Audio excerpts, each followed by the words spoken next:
UPI completes 10 years, the backbone of the digital payment system in our country, but there's a big challenge staring at it right in front.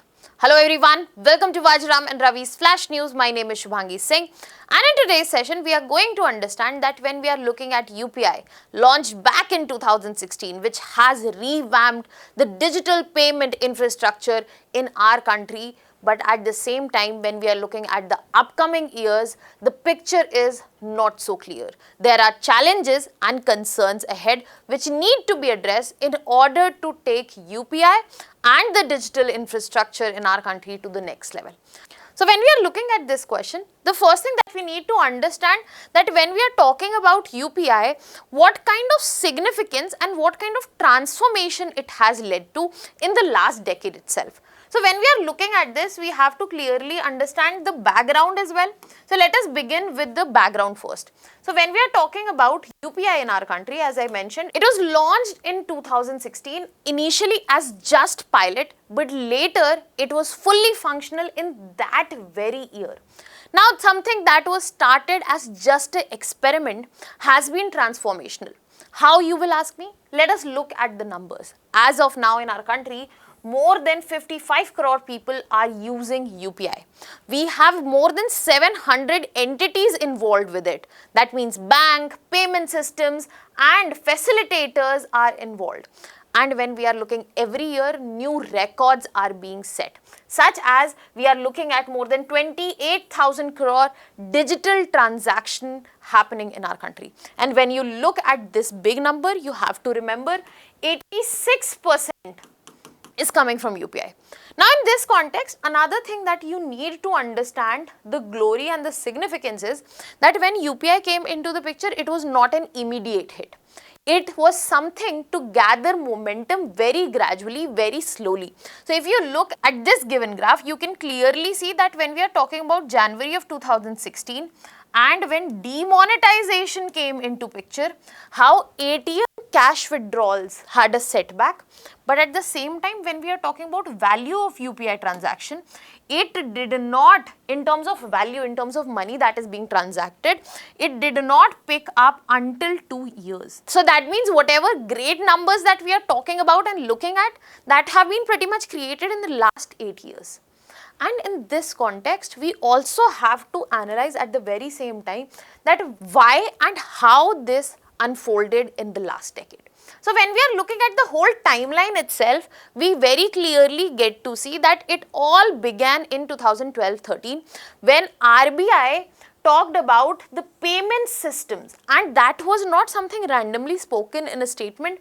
A vision paper was drafted on it. Now can you tell me in the comment section which was the committee which suggested about the payment system setup in our country? Now this vision was laid out by RBI, UPI launched in 2016, and as I mentioned that it was, yes, demonetization which did give it a temporary boost. Now in this context, a major thrust after realizing that UPI is not picking up as expected, 2020 came into the picture and government said that okay, we will incentivize UPI usage. How they incentivized? They took MDR out of the picture. Merchant discount rate absolutely out of the picture. If you want to understand MDR in detail, I have already covered it in a video. Go watch that. That will also give you better and clearer perspective on this. Now government took MDR out of picture. COVID came in, and that is when the contactless payments took through the roof. It was COVID, it was not demonetization. Demonetization was just a temporary push that was seen. It was in COVID that the idea of contactless spurred, and when we are looking at today, we see clearly that UPI dominates. So over the years, this is how it has unfolded. But we have understood the how part of it. We also need to look into why it succeeded in this duration. You have to understand that when we talk about success immediately, the biggest factor, the biggest click the reason for which you also use it, that how it facilitates instant payment. And this instant payment is not blocked by time. You don't have to look at banks. You decide to buy something at 3 a.m. in the night, you can order it, make the payment on UPI. You Swiggy something, the person is at your door, you can pay immediately. And apart from these factors, there is no boundary to it. P2P, peer-to-peer, peer-to-merchant payments can be done. Apart from that, understand that how this is the way where you are ensuring your privacy also. No bank account details are to be shared. You can use a simple QR code, and furthermore, it directly reduces the dependence on cash. So whatever government might have reasons to push for it, it is something that has clicked, worked for all of us. And this is the exact achievement that we are talking about in terms of digital payment infrastructure. Something that works for everybody. And NPCI also clearly describes it as interoperable. That means when you are using UPI, you can have your different accounts linked. Not necessarily from the same bank, but from different ones. Now in this very context, this is where UPI set its foot. And over the years, when we have to look and understand numbers, it did beat the traditional payment methods as well. So when we look at this given graph, let's start with the first one. It will clearly show you that when we are looking at ATM withdrawals, in this context, let us try to decipher. Now this yellow line is depiction of the UPI growth. But at the same time, even though you might say that, ma'am, this seems very stable, this does not seem that it is hugely changing. Please look at this black line. This shows that the number of transactions might be similar, but the value is changing, value is increasing. But at the same time, when you look at the ATM transactions, when we are talking about year-on-year growth of ATM withdrawals, you will find that it also has stayed similar, but the volume also has not changed. So this is where UPI comes into the picture and beats down the traditional payment methods as well. If this does not suffice, let us look at another graph here. Now when you see this, you can clearly see that when we are talking about retail digital payments, so if you are going to shop, you are going to buy something, what is the tendency of people to pay and from where they pay? So when we are looking at UPI transaction, this big section belongs to UPI. Then we have a very small one of card transaction, and then we have a better bracket for other digital transaction. And if you see that how monumentally it has grown in the duration of last 6 years, because as I emphasized, it was COVID duration where we saw the real pump, real change in terms of digital payments and especially UPI. Now to conclude this, what we have seen, let us just reinstate in terms of number. What we are seeing that UPI has seen an increase of 1800%, cards 17%, transactions we are seeing share of digital transaction 86% when we are looking at cards much smaller. In this context, what we are looking at that UPI is not just another option that has been added. This is something of transformational level. And again, when we are talking about the digital payment infrastructure, the credit needs to be held by this particular feature, this particular digital payment option. It cannot be just seen just another digital payment option. As of now, it is the biggest digital payment option. Now that we have established the significance, how big it is, we also need to understand right here that what are the challenges staring at. So I briefly mentioned MDR in 2020, how government removed it to ensure incentivization to the public for the better usage. This is what is the next challenge for UPI, because when government is looking into bringing back MDR, this is where we have to understand that what UPI has done to our digital infrastructure, with that introduction of MDR stands as a challenge to it now. So when we are looking at MDR, briefly let us try to understand. This is basically the fee that is paid by the merchant. So if there is a shopkeeper and he is taking the payment through UPI, this is a small fee that the merchant, the shopkeeper will pay so that the processing of the digital payment is done. So let's just say the payment is of 100 rupees. Let's take a bigger amount. The payment is of 10,000 rupees and the processing fees for this is just 1%. Then 100 rupees will be deducted by the platform and How much? 9,900 will be given to the merchant. Now we have to break down the policy thing behind it. Now when we are looking at this, the reason MDR was removed on UPI was to encourage that people adopt it more. Do you remember the sluggish growth that we talked about in the start? And in this very context, since then the burden has been borne by the government. The government has provided incentives for eligible low value UPI and RuPay transactions.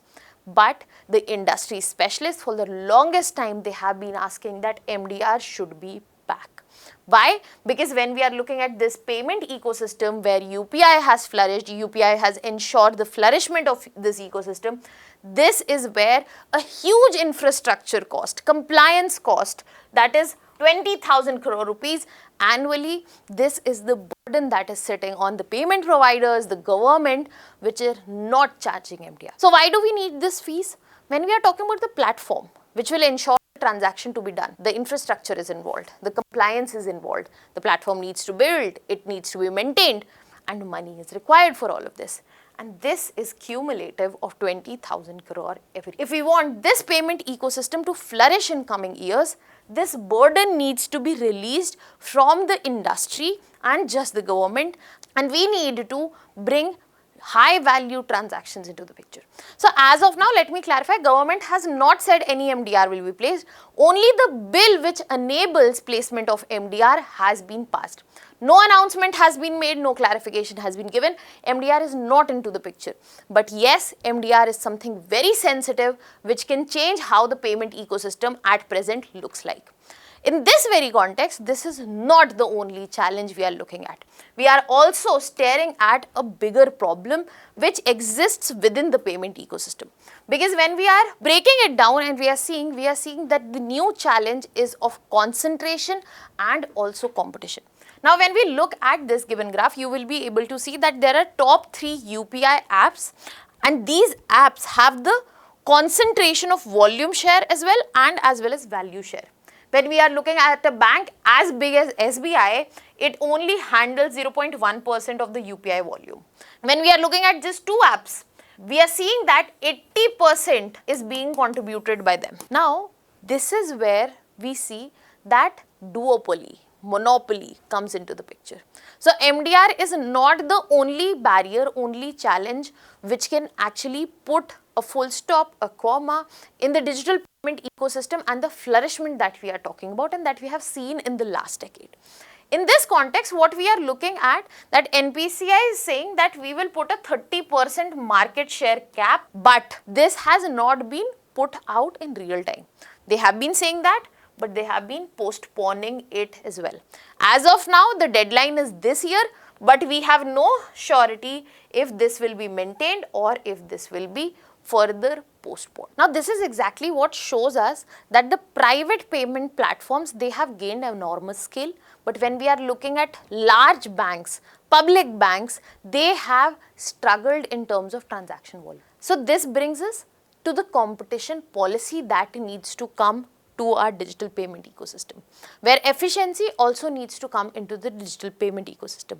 And the most important one, which we talked about, MDR, it is also the network effects. Who will bear the cost? Who will bear the burden? So in the coming years, this needs to be navigated well. Otherwise, the peak years, the prime golden years of UPI have passed. So what are your thoughts on this? Do you think the prime years, peak years of UPI has passed, or do you think there is a better, bigger future for it? In that context, let me bring some facts furthermore to tell you that as of now, there is a huge way, huge direction opened up for UPI. Because as of now, we can still look towards semi-urban and rural expansion. This will mark the new big wave of UPI, and government has confirmed this, that this is the next stop, next big time that we are waiting for UPI. Second bigger factor that you have to consider, that UPI is not just about India anymore. UPI has already been operational at varying degrees across 9 countries. Can you tell me in the comment section which are these 9 countries? Whichever ones you know, let me know in the comment section. In the end, I'll reveal it, don't worry. Now, when we are talking about the third bigger thing that we need to look forward is UPI PayNow. India's UPI has been linked with Singapore's PayNow. So when we are looking at this, this is where we are expanding our versions. We are collating, we are setting up in newer versions so as to enable faster cross-border payments as well. In the end, the question remains the same with which we started, but I hope you have more clarity, more facts, that when we are talking about India, can India make UPI a financially sustainable thing, but in this context without undermining the affordability? Think about MDR, and accessibility, think about competition and concentration. This is where I'll be leaving you with prelims practice question, because this is such a good topic, very important from the perspective of exam. I have left 3 prelims practice question for you. I have left 3 prelims practice questions for you. As per for the answer, the cross-border payments are enabled to countries such as Bhutan, France, Mauritius, Nepal, Singapore, Sri Lanka, Qatar, UAE and Cambodia. So these are the 9 countries. Now let us look at the questions. This is the first, then we have this is the second one, and this is the third one. Hoping to have your answers on the all 3 of these. Let me know your answers in the comment section. That is all from my side. Thank you so much.